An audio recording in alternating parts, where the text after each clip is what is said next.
नमस्कार दोस्तों, GM news में आपका हार्दिक अभिनंदन है। आज हम आपको ऐसे शख्स से मिलाने जा रहे हैं जो किसी परिचय के मोहताज नहीं है और अक्खा आमगांव विधानसभा क्षेत्र उन्हें जानता है, पहचानता है। ऐसे सालेकसा तालुका अंतर्गत मौजा जमाकुड़ो के निवासी सम्माननीय शंकर भाऊ मड़ावी जी आज हमारे साथ में हैं और इनसे हम कुछ चर्चा करने आज यहाँ पर उपस्थित है। तो शंकर लाल जी मड़ावी, आपका सर्वप्रथम जीएम न्यूज में स्वागत है। आप न्यूज में मेरी इंटरव्यू लेने के लिए आए, इसलिए बहुत बहुत धन्यवाद आपका। तो सर्वप्रथम मैं आपको ये पूछना चाहता हूँ कि 1984 से 92 तक आप यहाँ के सरपंच रहे और उस समय आपका एक तरफा बोलबाला चल रहा था और उसी दरमियान विधानसभा के जो चुनाव हुए उसमें आपने पहला विधानसभा चुनाव लड़ा था बहुजन समाज पार्टी से और उस समय यहाँ पर सालेकसा से कांग्रेस के प्रत्याशी भरत भाऊ भयकार थे और बड़ा रोचक मुकाबला हुआ था और आप सरपंच होने के नाते इधर एक अच्छा प्रदर्शन आपने किए थे। इसके बारे में आप क्या कहेंगे? आप बहुत पुरानी बात खोज कर निकाले, इसका मतलब आपको पुरानी बात याद है। मैं 1984 से लेकर के सतत 97 तक के सरपंच रहा और वो भी फुल मेजॉरिटी के साथ में। हुआ क्या था कि उस समय में 90 का जो चुनाव हुआ था, मैं तो एक गांव का सरपंच था। मैं न उस समय में भारतीय जनता पार्टी में था और न कांग्रेस में था, कोई पार्टी से बिलोंग नहीं कर रहा था। गांव वाले ने मुझे चुनकर आने के बाद सदस्य बनने का मौका दिया, फिर सरपंच बनने के लिए सबके सहमति सरपंच बना।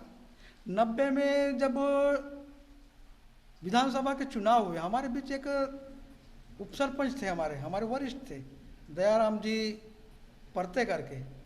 पता नहीं वो एक यहाँ पर डिप्टी इंजीनियर थे बहुजन समाज पार्टी के, बामसेब के बेवटोला का वो सर्वे चल रहा था उस समय में, ड्यूटी सुर का। और उन लोगों ने मुझे आग्रह किया कि आपको बहुजन समाज पार्टी से चुनाव लड़ने के लिए हम आपको बोलते हैं करके। मैंने नकारा। मैं बोला मैं सरपंच हूँ, इतना ही काफ़ी है, मैं गरीब परिवार का आदमी हूँ, मैं विधायक का चुनाव नहीं लड़ सकता। लेकिन उन्होंने बहुत ही आग्रह किए, करीब 25 लोग आए मेरे घर में और कहा कि हम आपके अलावा किसी दूसरे का फार्म नहीं भरते। और उस समय में बहुजन समाज पार्टी नहीं थी, काशीराम जी के नेतृत्व में यूपी में थी, मायावती जी के इसमें, हमारे महाराष्ट्र में बिल्कुल नहीं थी।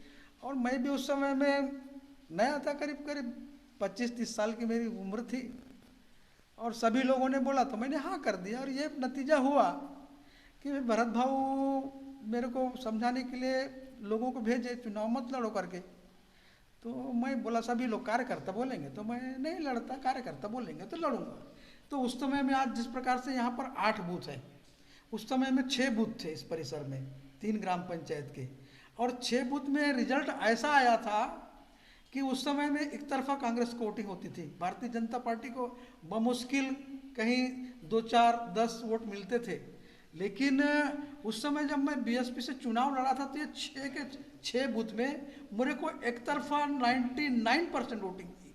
यानी हमारे घर का लड़का चुनाव लड़ रहा है तो हम लोग इसको मदद पूरी करेंगे करके पूरे लोगों ने मेरे बीएसपी में वोटिंग किया। तो उस समय ठीक है, भरत भाऊ भयकार तो चुनाव जीत गए थे, लेकिन कहीं ना कहीं कांग्रेस के प्रत्याशी को अड़चन निर्माण करने या कांग्रेस के प्रत्याशी को हराने के लिए आपको किसी ने सुपारी दिया था ऐसा बाद में आपके ऊपर में आरोप प्रत्यारोप का दौर चला, इसके संबंध में 2 शब्द आप बता सकते हैं? सुपारी वाला विषय नहीं था, क्या था, भारतीय जनता पार्टी के लोग भी चाहते थे। मेरा मित्र था राकेश शर्मा, मैंने पहले भी उल्लेख बहुत बार कर चुका हूँ, तो ये सुपारी वाली बात नहीं थी। यहाँ पर लोग कांग्रेस के वोटर थे और इस बात को बनाया गया कि नहीं, शंकर मड़ावी को कहीं ना कहीं कांग्रेस के वोट तोड़ने के लिए खड़ा किया है। लेकिन भरत भाऊ उस समय में चुनाव जीते थे, भारतीय जनता पार्टी के उम्मीदवार भीर सिंह भाऊ यहाँ से करीब करीब 6-7 हज़ार मतों से हारे थे, और मुझे भी करीब करीब 4-5 हज़ार मत मिले थे। यानी मेरे को 6 बूथ में यहाँ पर करीब 2,000, 1,500-2,000 मत मिले थे। यानी आपका कहने का मतलब है कि आपका उस समय का एक जवानी का जोश था और राजकारण में आप एक उद्यमा युवा टाइप के सरपंच थे, और आपको कहीं ना कहीं उसी समय से विधायक बनने का आपने सपना देखा था, और मौका मिला तो आपने उसका फायदा लेने का प्रयत्न किए। ठीक है, ऐसा ही है ना? विधायक बनने का कोई सपना नहीं था, मैं सरपंच था, सरपंची कर रहा था, लोगों के काम करता था। मैं घर घर में जा कर के लोगों को प्रमाण पत्र जरूरत पड़ती थी, मैं जेब में ही रखता था सील और सिक्के, और किसी से 5 पैसे की भी अपेक्षा न करते हुए उनको सेवा के रूप में। और आज भी मेरा काम वही चाहिए, किसी का कुछ काम आ गया, यदि मेरे को तो हमको ऐसा लगा, यानी हमारा ऐसा ख्याल था कि आपको विधायक बनने का जो जज्बा था वो आपके युवावस्था से ही आप में रहा हो। खैर कोई बात नहीं। उसके पश्चात आपने सम्माननीय तत्कालीन सांसद प्रफुल्ल भाई जी पटेल और तत्कालीन विधायक भरत भाऊ जी बहेकार, इनके उपस्थिति में आपने कांग्रेस में प्रवेश किया, और 92 में पंचायत समिति का चुनाव आप कांग्रेस से लड़े। उसमें राकेश जी शर्मा जो आपके मित्र थे, उनके साथ में आपकी लड़ाई हुई, उसमें आप पराजय हुए, आपका पराजय हुआ, और वो पराजय आमगांव खुर्द ग्राम पंचायत से ही हुआ था। वहाँ आपको बहुत कम वोट मिले थे, और उस समय में भी कई प्रकार की बातें चल रही थी। इस संबंध में आप कुछ बोलना चाहेंगे? क्या होता है, ये चुनाव आते हैं और चले जाते हैं। राकेश और मैं एक क्लास में पढ़ने वाले लोग थे, हम 8वीं से लेकर 10वीं तक के साथ में पढ़े। अब मैं जैसे ही बीएसपी से चुनाव लड़ा था, और इधर पहाड़ के 3 ग्राम पंचायत का वोट जब मेरे को पूरे एक तरफा मिले, तो कांग्रेसों को भी नज़र में आया, भारतीय जनता पार्टी के लिए भी सोचे, वहाँ पर बोले पूरा कांग्रेसी एरिया है, और शंकर मड़ावी को बीएसपी हत्ती को कैसे वोट दिए। तो राकेश भी आया 2-4 बार मेरे तरफ, तू मेरे तरफ आ जा, इधर में बीजेपी ज्वाइन कर ले।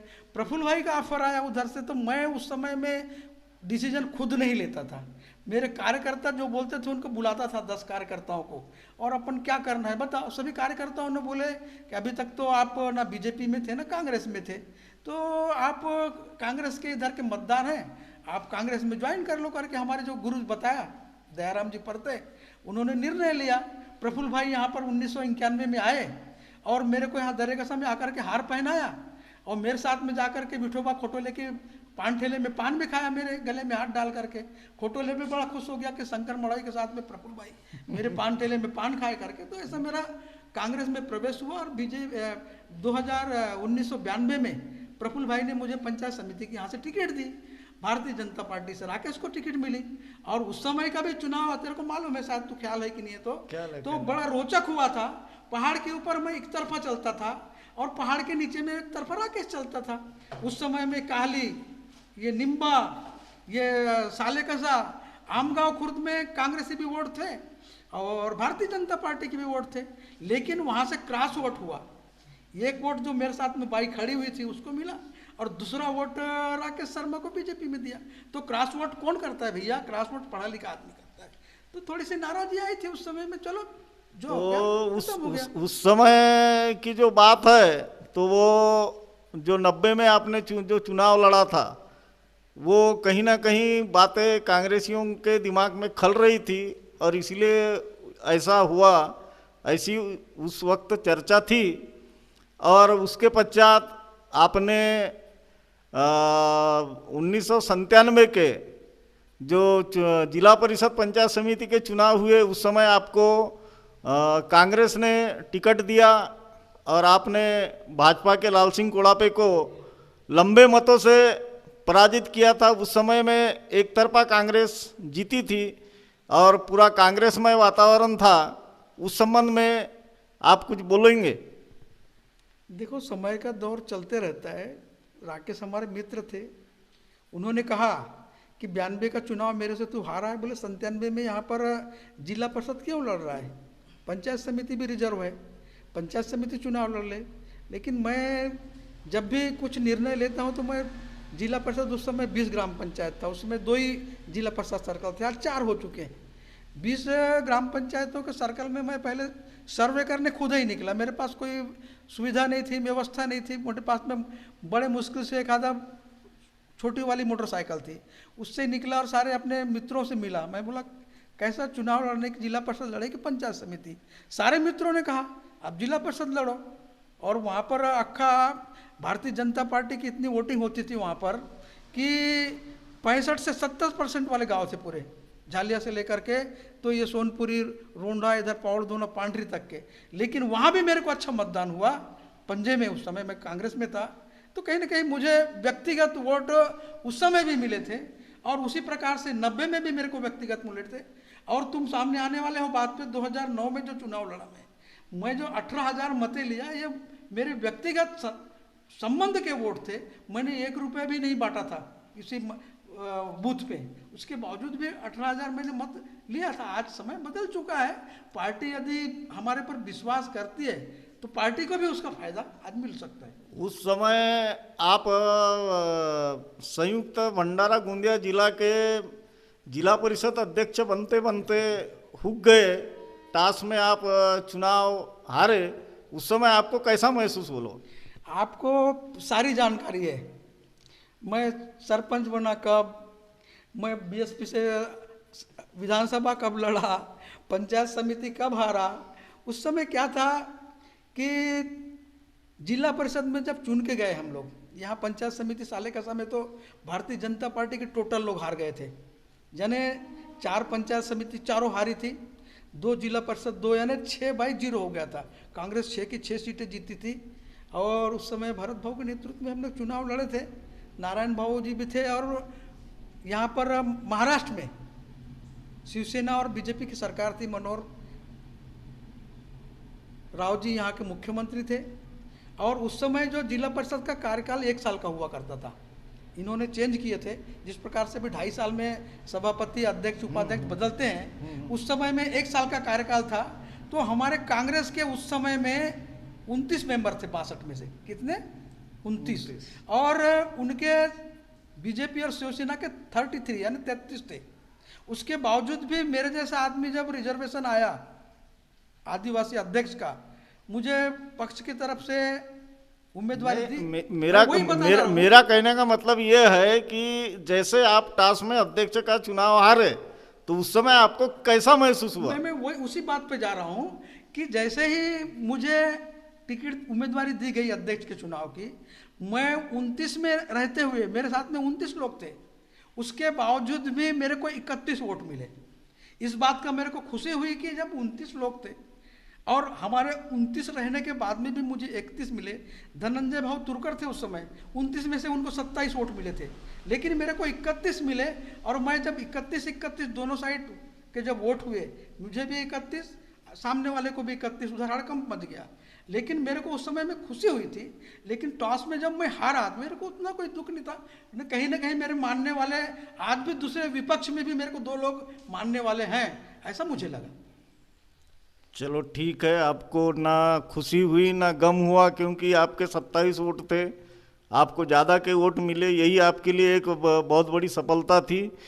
उसके बाद आप 1999 में जब राका कांग्रेस का जब विभाजन हुआ और गोंदिया जिला का भी निर्माण हुआ, तो उस समय का जो भंडारा जिला परिषद है वो बर्खास्त हुई। आपको लगभग 2 साल आपको जिला परिषद सदस्य रहने का मौका मिला और उस समय आप राका कांग्रेस के विभाजन में राका में चले गए और उसके बाद आपने राका में 2005 में जिला परिषद का चुनाव लड़ा।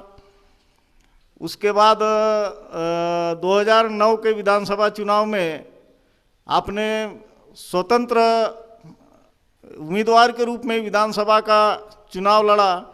उस समय आपने आपको एक अच्छा लोगों ने जो प्रतिशत दिया, उस समय का आपका थोड़ा संक्षिप्त में अनुभव बताएंगे कि आपको किसका किसका सहयोग रहा, आपको स्वतंत्र उम्मीदवार के रूप में किसने किसने देखना चाहा और किसका आपको विशेष सहयोग रहा, इस पर आप थोड़ा सा संक्षिप्त में प्रकाश डालेंगे। इस विधानसभा का एक नेचर है, यहाँ के मतदाताओं का नेचर है कि यहाँ पर अपक्ष उम्मीदवार को कभी भी चुना कर नहीं देते। मेरे पहले रामरतन बापू भी चुनाव लड़े थे, उसका फायदा भेर सिंह भाव को हुआ था जरूर, नहीं तो यदि वो रामरतन बापू चुनाव नहीं लड़ते तो शायद भेर सिंह भाव नहीं जीतते। लेकिन उसी प्रकार से जब ये सीट हमारी थी, राष्ट्रवादी कांग्रेस के कोटे की थी और कांग्रेस को दी गई, तो सभी कार्यकर्ताओं की इच्छा हुई। मैं अपने मर्जी से कोई चुनाव नहीं लड़ा, सभी कार्यकर्ताओं ने कहा कि अपने को अपक्ष चुनाव लड़ना है, तो मैं उसमें चुनाव लड़ लिया था। लेकिन कार्यकर्ता मेरे साथ आखिरी तक के छोटे कार्यकर्ता टिके, बड़े कार्यकर्ता सब लोग सरेंडर हो गए। मैं बताया भी था कि अलायंस है कांग्रेस और राष्ट्रवादी का, और अलायंस में जब प्रफुल्ल भाई का नेतृत्व में वहाँ पर काम हो रहा था, आज भी प्रफुल्ल भाई का नेतृत्व बहुत बड़ा नेतृत्व है। आज कहीं कोई कुछ भी कहे, होता है, चुनाव आते हैं जाते हैं, जीत पराजय हार और जीत होते रहती है। तो हम उस समय में चुनाव लड़ करके 18,000 मतें मिली और अच्छे सम्मानजनक हमारा। मतलब आपका कहने का ऐसा है कि जो राका और कांग्रेस का जो गठबंधन हुआ था, वो गठबंधन राका के नेताओं को या जो कार्यकर्ता वर्ग है उनको गठबंधन मान्य नहीं होने के वजह से आपको एक सक्षम प्रत्याशी समझ करके आपको अपक्ष स्वतंत्र रूप से लड़ाया गया और आप चुनाव लड़े। वही बताया मैं कि कार्यकर्ता यदि काम करता है तो एक उम्मीदवार निमित्त होता है, और यहाँ बताया कि नेचर इस टाइप का है विधानसभा क्षेत्र का कि अपक्ष उम्मीदवार को वोटिंग नहीं करते। आज जैसे हम घूम रहे हैं तो जितने लोगों ने मुझे उस समय में अपक्ष के रूप में मतदान किया था, वो अपने आप बताते हैं, भाऊ आम्ही तुला मतदान केला होता, मैं चाहे फिर वो घाटटिमिनी में जाऊँ, चाहे भूसा में जाऊँ उधर, चाहे इधर कातुरली में जाऊँ, चाहे इधर में सुरकुड़ा तरफ में जाऊँ, ठाना गोठा दहेगांव में जाऊँ, या फिर ककोड़ी में जाऊँ। जब अभी मैं निकला हूँ अपने भाई उम्मीदवारी मैं दर्शा रहा हूँ, देखो मुझे अगर उम्मीदवारी दी गई भारतीय जनता पार्टी से तो मेरी मदद करोगे, तो वो लोग खुद प्रश्न करते हैं कि आप पक्ष से टिकट मिलेगी तब ही आज चुनाव लड़ना, अन्यथा अपक्ष मत लड़ना, नहीं तो हम इस बार आपको मतदान नहीं करेंगे। तो उस समय में कार्यकर्ताओं ने बोला करके अपन चुनाव लड़े थे। बरोबर है। उसके बाद एक आपका एक अच्छा परिचय बना पूरे विधानसभा में, जो परिचय आपको आज भी काम में आ रहा है। और उसके पश्चात 2014 में ठीक विधानसभा चुनाव के 5-6 महीने पहले आपने जब भी जैसा बताया कि राकेश भैया के अनुरोध पर आपने भाजपा ज्वाइन की, भाजपा से भी टिकट मांगने की पूरा प्रयास हुआ, भाजपा से टिकट नहीं मिला। और उस समय संजय भाऊ पुराम चुनाव जीते, उनको टिकट मिली। उसके बाद में आपने 19 में भी टिकट मांगा, 19 में भी आपको टिकट नहीं मिली, संजय भाऊ को टिकट मिली और संजय भाऊ पराजित हुए।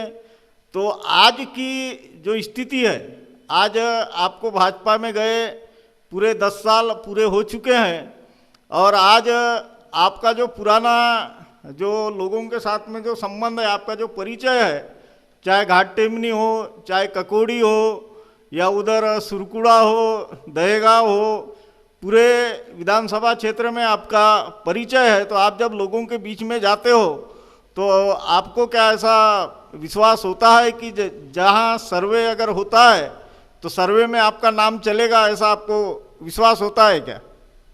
देखो क्या होता है, चुनाव में आपने जिक्र भी कर ही दिया है। मैं 2009 में चुनाव लड़ने के बाद में मेरे उस समय के वरिष्ठ लोगों के साथ में थोड़ी दूरी हुई, और मेरी गलती भी थी ना उसमें, माना। मैं थोड़ा सा राजनीति में थोड़ा सा पीछे आकर के अपने लोगों के काम करता था, सामाजिक काम, चाहे तहसील के हो, चाहे फिर पंचायत समिति के हो, चाहे पुलिस ऑफिस के हो, या फिर कलेक्टर ऑफिस के, तो ये काम करते रहता था। तो राकेश मेरे साथ में चर्चा करते रहता था। राकेश का उम्मीदवार भारतीय जनता पार्टी शिवनकर जी के बाद में, मानकर गुरु जी के बाद में, वो तो गलती से भेर सिंह भाऊ उस समय जीत गए थे। राका और कांग्रेस इतनी यहाँ पर कांग्रेस मजबूत थी। शिवनकर जी अपने कुछ उनके बुद्धि की वजह से यहाँ सतत 5 बार चुनाव जीते, लेकिन दूसरा उम्मीदवार यहाँ नहीं जीता। तो राकेश का कहना आया कि तू उधर से पक्ष चुनाव लड़ा है, तेरे साथ लोग हैं, मैं जानता हूँ अच्छे से, तू हमारी पार्टी में आ जा, मैं तेरे को उम्मीदवारी दिलाऊंगा। इस प्रकार से हमें राकेश जी शर्मा ने दिए, तब जाकर के मैं टिकट के हम, तो उन्होंने कहा पूछे मेरे को, आडवाणी जी से हम तेरा प्रवेश कराएंगे बोले दिल्ली में। गडकरी साहब या देवेंद्र जी के उस समय में प्रदेश अध्यक्ष थे, वहाँ पर मैं बम्बई में जाकर के प्रवेश कराऊंगा। मैं बोला मैं वहाँ बम्बई में प्रवेश नहीं करता, न दिल्ली में प्रवेश नहीं करता। मुझे मालूम नहीं था कि राकेश जी शर्मा मरने वाले करके, समझ गए कि नहीं। तो तकलीफ वहाँ आती, कभी कभी अपना गॉडफादर नहीं होता तो तकलीफ आ जाती। तो उन्होंने कहा, राकेश भैया घर से फोन लगा करके दिल्ली का काम कर लेते थे, राकेश भैया यहाँ का बैठ करके बम्बई और नागपुर के कई के काम कर लेते थे। तो और हम साथ में पढ़े हुए थे, मैं उसके ऊपर विश्वास कैसा नहीं करता। फिर भी उस बात को 6 महीने हुए, और मैं तुम बताया कि 6 महीने पहले नहीं, मैं 2013 में ज्वाइन किया था। तो मैंने राकेश से कहा था कि ऊपर वाले नेता हमको मानने के लिए तैयार रहेंगे, लेकिन यहाँ का कार्यकर्ता मेरे लिए दरवाजा बंद ना करे। इसकी बात पे उस राकेश बोले मैं हूँ, तब तक के दरवाजा तो किसी ने कोई बंद नहीं कर सकता। इस प्रकार से राकेश शर्मा जी ने कहा था, और मैंने बीजेपी में प्रवेश किया। बीजेपी में प्रवेश करने के बाद में राष्ट्रवादी और कांग्रेस का अलायंस टूटा 2014 में। भरसक प्रयत्न किया राकेश ने मेरी टिकट के लिए, गडकरी साहब के पास ले गए, देवेंद्र जी के पास ले गए। उस समय यही 2 लोग थे, और उस समय के हमारे जिला अध्यक्ष थे, आज चाबी से जनता के आमदार हैं, विनोद जी अग्रवाल, भारतीय जनता पार्टी के अध्यक्ष थे। यहाँ के संगठन मंत्री जो आज बड़ा भाव अंजनकर है, उस जगह में आशीष वांदिले जी थे। ये लोग आए, वांदिले जी और विनोद अग्रवाल जी और राकेश जी शर्मा के नेतृत्व में मैंने उनका हार पहना। और मेरे को उससे कोई दुख नहीं, मेरी इज्जत मान मर्यादा भारतीय जनता पार्टी में बहुत है। टिकट मिले ना मिले वो कोई बात नहीं, लेकिन भारतीय जनता पार्टी के लोग जिस प्रकार से मुझे इज्जत कांग्रेस में मिला, जिस प्रकार से इज्जत मुझे एनसीपी में मिली, उससे ज़्यादा मुझे आज भारतीय जनता पार्टी में इज्जत मिलती है, इसका मुझे। अच्छा, अब आखिरी सवाल पे आते हैं। जैसे आप जितने भी दावेदार हैं, भारतीय जनता पार्टी से टिकट मांगने वाले जितने भी दावेदार हैं, इनमें कोई आपसी मनमुटाव तो नहीं है? देखिए, भारतीय जनता पार्टी कार्यकर्ताओं की पार्टी है, ये कोई परिवार नहीं, आपके दावेदारों में जिनके जिनके नाम चल रहे उनमें आपसी मनमुटाव तो नहीं है, मेरा कहने का वही मतलब पता है, मैं वही चाह रहा हूँ। तो क्या होता है, उम्मीदवारी करने की, टिकट मांगने की, मुझे प्रतिनिधित्व करने का मौका मिले। लोकतंत्र में जनप्रतिनिधि का अधिकार है, मांगने का सभी को अधिकार है, तो भारतीय जनता पार्टी उसको क्यों रोकेगी। लेकिन इस प्रकार का किसी के दिल में द्वेष मनमुटाव नहीं है। जिसको भी टिकट मिलेगी उसका काम करने के लिए लग जाएंगे, और पार्टी भी उसका बात का विचार करेगी ना कि अपन किसको देंगे। सर्वे कराती है पार्टी, उसके बाद में लोगों के बीच में जाती है पार्टी। अब तुम्हारे को भी पूछेंगी ना कि यहाँ पर किस प्रकार का क्या है करके, आप लोगों के माध्यम से भी नाम जाएगा तो तय करेगी पार्टी। बाय द वे, अगर आपको टिकट अगर मिल गई तो आपका रोड मैप तैयार है कि क्षेत्र में क्या क्या करना है और नहीं करना है। और अगर नहीं मिली तो जिसको टिकट मिली उसके लिए ईमानदारी से काम करके, उसको जिता करके लोगों की सेवा करने का आपका पूरा इरादा मुझे दिख रहा है। और जो भी आने वाला विधायक होगा, बाय द वे आपको अगर टिकट नहीं मिली तो जो भी आने वाला विधायक होगा वो आपकी पूरी बात सुनेगा, क्योंकि आप में मांगने वाले जो दावेदार हैं इनमें किसी प्रकार का मनमुटाव नहीं है। अभी आपने बताया, यानी सभी प्यार मोहब्बत से चुनाव लड़ेंगे और पार्टी के प्रत्याशी को जिताएंगे, और उसके बाद में जो क्षेत्र का है विकास सब मिलजुल कर करेंगे। ऐसा मुझे आपकी बातों से महसूस हो रहा है। इस पर आप संक्षिप्त में बताएं। बिल्कुल आपकी बात एकदम सही है। मैंने कहा कि उम्मीदवारी करने का अधिकार सबको है, पार्टी देखती है। जैसे मैंने बताया कि राकेश जी शर्मा हमको बीच में ही छोड़ के चल दिए। शायद 19 की उम्मीदवारी हमें मिली होती, कुछ कुछ बताया ना मैंने कि मेरे को बीएसपी के वोट यहाँ पर कैसे मिले। राष्ट्रवादी में उम्मीद सिंबल नहीं था, नहीं तो मेरे पहले दूधनाग साहब भी चुनाव लड़े थे, कैंची लेकर के लड़े थे, तो उनको 742 वोट मिले थे। आपको मालूम है, बोलना नहीं चाहता मैं। तो कहीं ना कहीं आदमी का व्यवहार है हमारा, और विश्वास ऐसा हमें है कि शायद हमारे ऊपर, मेरे ऊपर पार्टी इस बार विचार कर सकती है। और मुझे विश्वास है कि सभी लोग जितने दावेदारी कर रहे हैं, मुझे यदि उम्मीदवारी मिले तो वो काम करेंगे, उन्हें उम्मीदवारी मिली तो मैं काम करूँगा। तो साथियों, ये थे हमारे आमगांव देवरी विधानसभा क्षेत्र के कद्दावर भारतीय जनता पार्टी के नेता, एक अनुभवी नेता के रूप में जिन्हें जाना जाता है। आज उन्होंने उनके मित्र स्वर्गीय राकेश जी शर्मा, इनके जाने का दुख जताया है।